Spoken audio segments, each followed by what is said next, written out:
And what types of intimacies are there? I know we mentioned intellectual intimacy, emotional intimacy, spiritual intimacy, and physical intimacy. I don't know if there's financial intimacy. Of course, I think they're just a journey. Where you just feel intimate with someone because they are rich. So what do you think people mean when they say sexual intimacy? I can meet you one night stands and you say they're intimate. They're not intimate. That's washing down the term intimate. I'm sure you've ever opened the newspaper and you saw this ad, how to enlarge certain parts of your body so that you can last all night long, you know? All night long, you know? If you've not connected on all these other areas, you can still have the most mind-blowing sourcemate of your life, but you are not intimate. Of course you're not intimate, it's just a physical. Yes, it will just be a few minutes of physical pleasure, but you've not been intimate at all. Safety looks like not condemning him. Condemning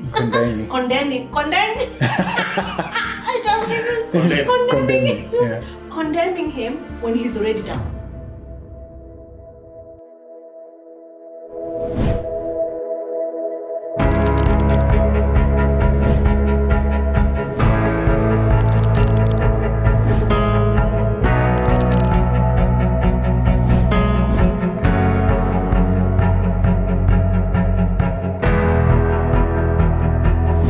Gentlemen, fasten your seatbelt as we are sending to 3,000 altitude on the way to Engaging the Culture by Soila and Curtis. And I like that. That was nice, eh? Yeah. Should have thought about it. Yeah, that's what we should be doing. Yeah, get a liver. Yeah, guys, welcome to Soila and Curtis on ETC. What? Okay. What? Okay, guys, welcome to the Soila and Curtis YouTube channel. This is ETC, Engaging the Culture by Soila and Curtis, where we discuss and have conversations about issues and matters affecting society and modern day culture. True. Like, comment, share, subscribe. Let's go right into it. Let's go right into it. So today's conversation is we're actually just going back to what we just talked about from picking up from previous conversation, yes. Yeah, so today's video is actually, as the producer said, it's a spillover from the previous video where we want to discuss further about intimacy in marriage. What are the builders of intimacy? What spoils intimacy?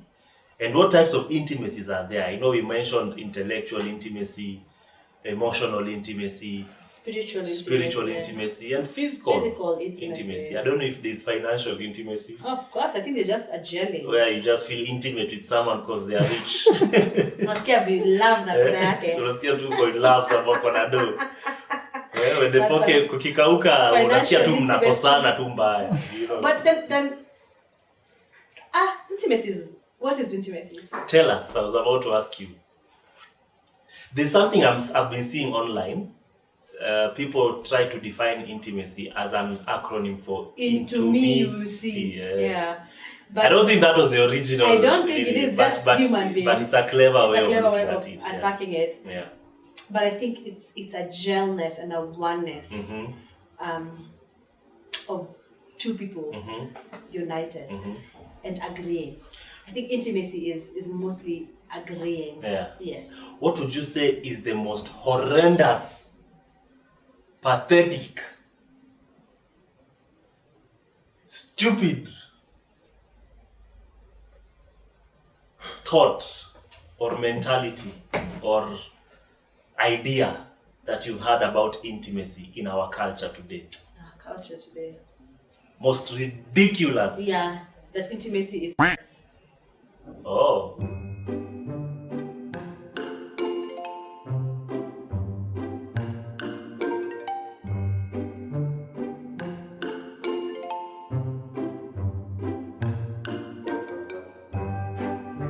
That intimacy is sex. Oh. Sex is not intimacy. Okay. Yeah. So what do you think people mean when they say sexual intimacy? So I think that sex is, I don't know if I can use that word, DMZA. Sourcement. Come on. That sex is okay. No, YouTube flags you. Yeah. So, I don't know if I can flag in intercourse, but DMZA is It's not DMZ, it's DMZX. It's DMZX. DMZA. Oh, DMZX. DMZX is is an. I'm looking for the word, not an overflow. Could be an overflow, yes, of intimacy. So this is it. DMZA becomes more fulfilling and more wholesome if all these other levels of intimacy are on green. Sindio? So if they're on green, DMZA is good. If these things are on red, wanting yellow, going to green, this other one is actually not going to be. It won't be slapping. So for me, that is not intimacy. Why? Because there are people who can easily, I can meet you, one night stands. Can you say they're intimate? They're not intimate. That's washing down the term intimate. Because into you they don't see. Into the outward they see and they want to devour, but not inside. So I think it's a matter of language and who defines. Okay, you know how some words mean certain things in a context and other things in a different context. Yeah.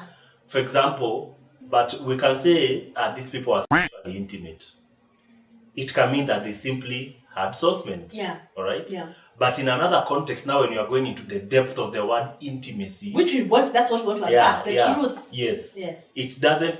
We know that they did not have any intimacy there. They just sourcement. They had a physical encounter. Yes, with each other. So I think now, for the sake of this conversation, we have to define what intimacy is. Yes, because in the context of marriage. Yes, in the context of marriage. Yes, by the time you're bringing all these other levels of intimacy, then it has to make sense. Because if we have made DMZA equal to intimacy, then we wash down the meaning of intimacy. Then it does not make sense intellectually. We are not, Yeah. So intimacy has a deeper meaning, and I think if we say you're intimate with God, like there's a place of it's not sexual. It's not. Yeah. Exactly. Yeah. So that's a term that should be used in marriage, because the sexual aspect of it is just an added advantage to intimacy working in all the different areas of your marriage.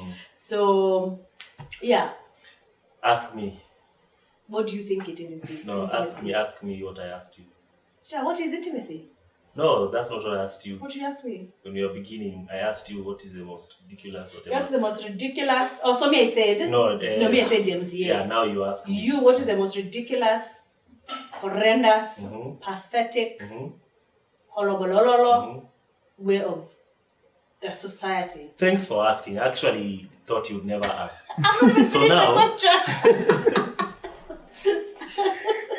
For me, and I discovered this when we were very early in our marriage. I'm sure you've ever opened the newspaper and you saw this ad, how to enlarge certain parts of your body so that you can last all night long, all night long, all night, how to apply certain ointments so that you can stretch out and not get tired. Okay. And for ladies, it's how to enlarge certain body parts and how to slim certain body parts and how to go for surgery and all these things. And the lie that is being sold to us is that if your body parts are of this size, you'll be having the best time. Yeah. Your life. And for me, I discovered that is the most deceptive thing that our society has been sold for as far as sourcement is concerned. Yeah. Because real intimacy is not as a result of the pleasure you get by enjoying sourcement. Real intimacy is dependent on how well you've connected on all these other areas we are talking about. Yeah. If you've not connected on all these other areas, you can still have the most mind-blowing sourcement of your life. but you are not intimate. Of course, you're not intimate, and it's just a physical. Yes, it will just be a experience. few minutes of physical pleasure, yeah. but you've not been intimate At all. at all. Yeah. In fact, Yeah. sometimes too much casual sourcement makes you even more emptier. Yes. You know, as there's a study I'm doing, how studies are showing that the higher body count, our culture calls it body count. In other words, the number of people you've had sourcement with, the higher the number, the higher the odds of divorce. Actually, the higher the number, the more, the less the capacity you have to commit. Sustain and commit. You know. And what does our culture tell us? Oh, you have to test drive so that you're experienced, yes. so that you can be able to give the best when you finally get married. So that But you what does know the study showing if us? she's or he is good enough. Yeah. So that you can know if you're compatible. Also, that has Honor. like the physical activity itself defines your compatibility. It has been defined the compatibility and whether you need to be this person. But studies are showing us that the more sourcement you have, the more experience and the more body counts you have, the higher the chances of you getting a divorce. Okay. So we're actually seeing that real intimacy is not in how good You are. or how experienced You are. or how mind-blowing You are. your sourcement experience is. Yeah. It's about you being able to connect in these other areas, which is very interesting because it shows that the more sourcement you have, the more casual sourcement you have with other people, the more it reduces your capacity to actually connect, to actually be intimate with other people, with the person that you're really settled with. So it's very interesting. So what are you saying intimacy is? So what we're saying intimacy is, it's having the ability to connect in every other Area of life. apart from sourcement. Yeah, Actually, yes. sourcement should be an overflow Flow of these intimacy. other things. Yes. So sourcement is not intimacy. Yeah. Per se. It's just an overflow. Of the It's real a intimacy that you byproduct. have from these other things. From all this. And joyful sourcement is a byproduct of intimacy. Yes. Happening in Yes, all the areas, yes, yes. spiritually, emotionally, Intellectually. psychologically, intellectually, and every other alley. Yeah. Yes. Yeah. So this thing for at the having good sex makes better marriage is a lie. No, it has to be factored within every other area. Every Yeah. other It's area. not just good sourcement isolated by itself. No. What are all these other areas showing? And actually, that's very interesting because the best sourcement experience, and married couples who abstain will tell you this, it is very enjoyable and fun when you are both green. Like you fumble together, you make all the mistakes You learn together, together. you learn it together. This whole idea of, oh, we are both experienced, so we are bringing our good experience into our marriage I think we'll hurt situation. each other. Yeah, it actually ends up being counterproductive. Because it's not, even if you, let's say you do not abstain, and then you come in, this is a different person. Yes. You might have abstained before marriage, but, or not. But even if you do not, coming to a marriage with the expectation of what you experienced before the marriage is also going to affect it in a negative way. So even if you, let's say, had experiences how it went, I think it's just good to start on a clean plate with this individual because they are different. They are new persons. Yes, from what you. Yes. Yes. And on top of that, abstinence is not a guarantee that you'll have a good sourcement in marriage. It's not a guarantee that your marriage is now fail-safe because you abstain. Yeah. There are so many other factors that look at that. Yeah. So I just think with all that, marriage and intimacy is very organic to the individual. Same way, my intellectual interactions with you may not be similar to your intellectual interactions with your colleagues. It's different because you're still with your colleagues, it's like intellectual interaction. Even my spiritual interaction with you is not the same as your spiritual interaction when you're doing, let's say, speaking engagements or teaching or doing Bible study. It's a bit different. Why? Because of the type of union we have with you is not the connection that you have with people outside there. And I think we have to put those things into perspective and factor them. As you approach someone in those conversations, you know, if you approach your spouse, you know where they're coming from, you know what they're lacking, you know what you need to emphasize on, you know how to build them up instead of just blanketly having, let's say, faith conversation. You mentioned vulnerability somewhere. Do you mind defining it and how it connects to intimacy? what does it mean for us to be vulnerable to one another? Yes. And how does that connect to being intimate? For me, vulnerability is a place whereby you hide nothing to your spouse. Like you open up fully. I mentioned it in the area of intellectual intimacy, whereby you are growing and I feel some type of way. I might feel intimidated. I can decide not to share it and just allow you to flourish and me building resentment within myself. Or I can decide to be vulnerable and tell you, honestly, I feel intimidated by you because you're growing and I feel like I'm left behind. Then invites you to the place of conversation and say, okay, how then can I be of help to you or support to you as I'm advancing? How does it look like? I may not have the answer. You might also not have the answer. We can go into research. But, or ask, yes. I think sometimes coming to a correct conclusion of something is asking the right questions. And that's what therapists kill at. They know how to ask the right questions. So probably the question would be, what aspect of me advancing intellectually is makes making you me intimidated? Yes. Is it something that I'm doing that constantly makes you intimidated? Is it how you're addressing me when it comes to, let's say, that area of your growth? So unless we are vulnerable enough to open up and say, I'm affected by this, then you will never know it's a pain point for me. So that vulnerability is opening up. And even in your opening up, you come address that matter, but in a way of covering, not from a place of high pedestal. You still cover me in your answers to see how to bring me up higher. Should I be vulnerable to you if it makes me look insecure, if it makes me look stupid? Yes, it should be. I don't think there's nothing in marriage that should be left out because of the perception and assumption that it's going to hurt my spouse. Come, let's deal with it. Like, can you even share and say, I'm actually afraid of sharing this matter because of how it's going to make you feel. So vulnerability has to be raw. It's raw and uncomfortable. It's very confrontational. It's very uncomfortable. It's very raw. Because it addresses areas in our lives that we don't want other people. We don't want to invite other people. It's between us, sort of, and say that's the only place between me and God. But unless God has told you, this is not something that you need to be sharing now, in wisdom, or you can share it, but this is not the right time. So timing also matters. But I don't think any table should be left unturned in the area of marriage. Upon the enemy takes time to come in. Because it's a dark area. Yes, a dark area. The devil likes darkness. Dark. So as long as you don't shine light on it, it becomes an area. Shine light on it, let's unpack it.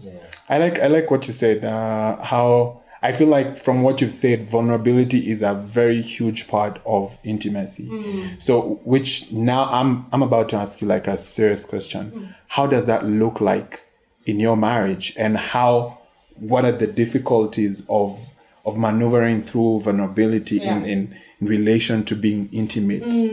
How does that look like in your marriage? And what are the difficulties? How have you been able to overcome those difficulties? I like that question. Why? Because even as we were transitioning from having a third born and just figuring out, putting things into balance, there are certain conversations we've had as a couple. And let me tell you, even if it comes very, not harsh, but he will tell me things I don't want to hear about myself. But because and vice versa. Yes, and vice versa. But because we're saying, and there's a time Curtis approached me and said, because of the growth of this marriage, and because I want us to move together, I'm happy if you address things about me that are not okay with you in this season. I was like, okay. And it's like, okay, since you gave birth, I have felt neglected, let's say in 1 to 3 areas. And for me, I'll say, I will not feel good being told that. But again, I'll say, I understand where you're coming from. And it's because, sorry you felt neglected. I'm not going to assume or tell him, man, I've just given birth. I have other responsibilities. He is obligated to feel loved and accepted and still part of this family. So for me, it's I know I don't want to hear that because it hurts for me to hear that, but how I accept it because I love you and I want you to be comfortable and I want you to feel loved and all that. I would hear you and say sorry and forge a way forward. And also tell you probably why you feel that is because of where I am. I actually feel overwhelmed with a newborn. So probably come on board. Yeah. How can you help me with this newborn so that even as we do these things together, our intimacy is being built? You see? So it's not just you are neglecting me, that's it, you walk away. Even how it's brought up in a conversation. Yeah. Yes. To answer your question, I think it's also important to understand that you are a team. And that when you're addressing certain issues, it's not Soila has a problem, I have a problem. That's true. The issue is we have a problem here. Yeah. Can we both of us deal with this problem so that we can be able to be intimate? And sometimes the problem is not really a problem. It's just a shift that has happened. And probably it happened so fast, you guys were not able to align just as fast. Yeah. So it looks like a problem, but it's not really a problem. It's just a shift or a change. There's something that you once told me again, and you said, if I have issues with you and I'm not addressing it in good time, I start building resentment and assumptions about you. Yes. So when it happens again, I now define you. Nakuanga hivi. Anakuanga hivi. So, and that's an unfair conclusion about an individual because you never brought up that issue. Yeah. So if you have been doing something repetitively, and then it's irking me, it's my obligation to come and tell you, this thing that you keep on doing makes me behave like this or affects me in this manner. Instead of not talking about it and concluding in my mind, anakuanga hivo. You see? Yeah. So vulnerability is that. Yeah. And you see, when you have these tough conversations in a loving way, in a covering way, draws you guys closer because now you understand your spouse better and where they are coming from in a particular season. Yeah. The other thing we learned is, let's say I'm unhappy about something. Yeah. Okay, I'm dealing with something, and I act in a certain way. It's not your responsibility to figure out why I'm acting that way. The only thing you're exposed to is my actions. All right? So let's say I'm dealing with a tough season at work or whatever. I come at home and I lash at you. You see, it's not your responsibility to figure out why I'm behaving that way. Yeah.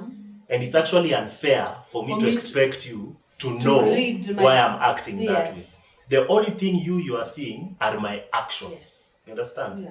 So in marriage, as part of being vulnerable, we should always understand that my spouse does not know why I'm behaving like this. So you should not sit there and be like, she should know. She doesn't know, kwani I'm so busy at work. It's not her responsibility to know if I've not spoken to her. Yeah. Understand? Yeah. So I think vulnerability also means we come to a place whereby we don't assume that the other person knows if we have not communicated. Disclosed. Actually, the backbone of vulnerability is communication. Communication, yes. The moment we stop communicating, things start going south. down. So communication is key and it has to be raw. Yes. By saying raw, we don't mean that it's rough. Yes. It just means that it's Exposed. it's exposed Yes. to the bare minimum. It's a wound that needs to be Yes. exposed You so have- that you can deal with it. You have to be okay in understanding that it's uncomfortable. Uncomfortable. Yeah. And especially to men. I know vulnerability sometimes can be such a... Now, McKenna is just over here finyang my legs like and opening her You eyes. listening? I hear you listening. But I'm like, especially for men, you have to get to the place where, and I wanted to actually ask you this. How does that look like? Have you been at the place where you needed to be vulnerable, but it was such a difficult thing to do, but then you just had to? And how does that look like and feel like? What happens in your mind? How do you deal with that situation? Because I know with men, sometimes vulnerability is not an instant thing. It's you have to kind of process it and then be like, I need this. So, yeah. Any time that I've not been vulnerable to her, the reason behind it, 100% of the time, is pride. Ooh. It might mask itself as other nice things, but when you strip it, it's just pride. Yeah. I can't open myself to her like that. What will she think about me? She'll think I'm a weak guy. She'll think I'm so emotional. So I'm trying to save face by not being vulnerable to her. Meanwhile, the thing is eating me up. It's eating me up. So eventually what happens, I start lashing out. I start treating her in a certain way and all that. Or it bears. It bears other children. Yes. Because in darkness, the enemy takes it. Yeah, Because pride you don't starts giving birth to other things. children. Yeah. Yes. So I would say pride. Pride is at the foundation of lack of being vulnerable. But the other thing I've discovered is that every time I would conquer that pride and say, you know what, this is my wife. Who else can I talk to if it's not her? And I go and talk to her. That act of talking to her, she doesn't even need to give me a solution. That act of talking to her already heals me. Just knowing that I spoke to her and she heard me, there's a healing that already begins. And then now it becomes full when we start now coming up with solutions and figuring out what do we need to do in this situation and all that. And then sometimes she also opens up and then I realize, oh, I was so unfair to feel that about her. Kumbe, she was also going through her own things that I could not see. So in as much as her, she was not confronting me, I still end up feeling bad because in my mind, I really confronted her. You know. And so that brings me now to the counterpart. How do you, because I believe, this is what I believe, you also need to create an environment to allow for that intimacy, for that vulnerability, for a man to step out and say, I need to step beyond this pride to open up to to my wife. So what does that look like in terms of your responsibility as a wife in creating a space that allows for that? I love that. Can I just say something? No. Okay. So that's a very good question because I don't know if women really understand the power they have in creating an environment in the home. I know we talk about the man being the head and therefore he sets the mood for the house. But you've heard of this joke, happy wife, happy life. There's a joke, it's a joke, but there's some truth to it. If the woman does not create an environment of happiness in the home, it becomes very difficult for the people in the home to feel very happy. One of our pastors was telling us that the mood of a wedding, most of the time, if not 100% of the time, it's usually carried by the mood of the bride. If the bride is unhappy on that day, you will feel it for the rest of the wedding ceremony. But if she's happy and she's having a good time, you'll feel it. So women have such an ability and a capacity to determine the environment of the house. The Proverbs actually talks about how it is the woman, a foolish woman, destroys her marriage with her own two hands. Wow. You understand? So there's a power you guys really have that's true. to create an environment where both the husband and the women open that can feel safe. A wise woman builds her house, but a foolish one tears it down with her own two hands. Is it 2 hands or tongue? 2 hands. Okay. Yeah. But there's also something Just about open it the tongue. because I think that would be a very good foundation to address that matter. Why? Because how you receive vulnerability from your husband will set the tone, or will either destroy it or build it in a way that he will never again be vulnerable with you. Or as well, I was received very well, I will be again vulnerable with her because it's a safe environment. I think creating a safe space for the man to be vulnerable is the word. And what does safety look like? Safety looks like not condemning him. Condemning.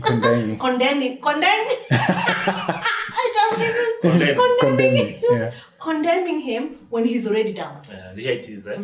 Proverbs 14:1. I'm reading the Amplified. Every wise woman builds her house, but the foolish one tears it down with her own hands. Her own bare hands. So the things probably you do with your own hands. Because I'm trying to think, what are some of the things? And hands can also be figurative actions. For her own might. Her own might and her own actions. So as I was saying, for us to create that safe environment is to just ensure that our response to your vulnerability is covering. Same way we ask for covering as women, you also are entitled as my husband to being covered. It's not the time for me to say, no, that's not how he will not open up again next time. So you see already, you are attacking a man who's already down. You don't beat a horse or a donkey. A dog. Yes, or a dog. There's a story where can I finish? Okay, you can. That's already down. So just making it, I may not even use words when you open up. Passive aggression. Yes, there's that. I'm even saying if you don't have anything positive, or you don't know as a woman how to respond, I think just getting up and hugging your husband is just enough to know that he's still accepted despite that area of challenge that they have, or even them calling you out. Because by the time they're calling you out, you standing up and hugging them, probably just saying sorry if you're the one who hurt them. It makes them open up. It also warms your heart and melts you in to a level whereby you see, I see where I have wronged you. I'm really, really sorry. And then you might not even bring your own issues at that particular time. And that is not the time. That's not the time for you. It's not your time to also shine. Address the man's issues, finish them. Look for your own, set an appointment for your own. That's really that issue you brought up. This is also how for me it was affected. And that's why it made me, let's say, that's the reason why I was acting in a particular way. So akimaliza yake, let him have the spotlight at that specific time. Address his wounds. Paka Dettol, paka nini, weka ka bandage. Continue, serve him nice food. Continue living. All sorts of foods. Sauce meant. I know. And then let me tell you guys, it's easier said than done. But this is what I have learned to do. I don't quickly respond.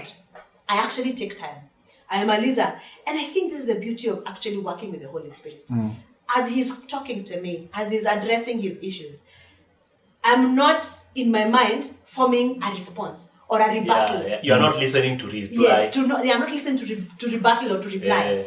I'm listening to see, to understand, and to see then how can I be a better person to you at this specific time. How can I help you heal with what you're going through? So we may say it's easier said than done, but at that specific time, the power of the Holy Spirit takes charge and allow him to give you the words or the actions, because sometimes even actions, it's what I was saying. Arise and hug your husband. Actually, let me tell you something about men, and I don't know if Ethan will agree with me. Words are nice. But they don't do much for men. Sometimes. Most of the times, men need action. And I think that's why the Bible says respect and honor. Men respond more to the things you do for them rather than the things you say to them. Now, it doesn't mean you don't talk. Okay? It doesn't mean you don't talk. But if you can do something that you know, this is something my husband likes to respond to. I don't, is it just me? It's very true.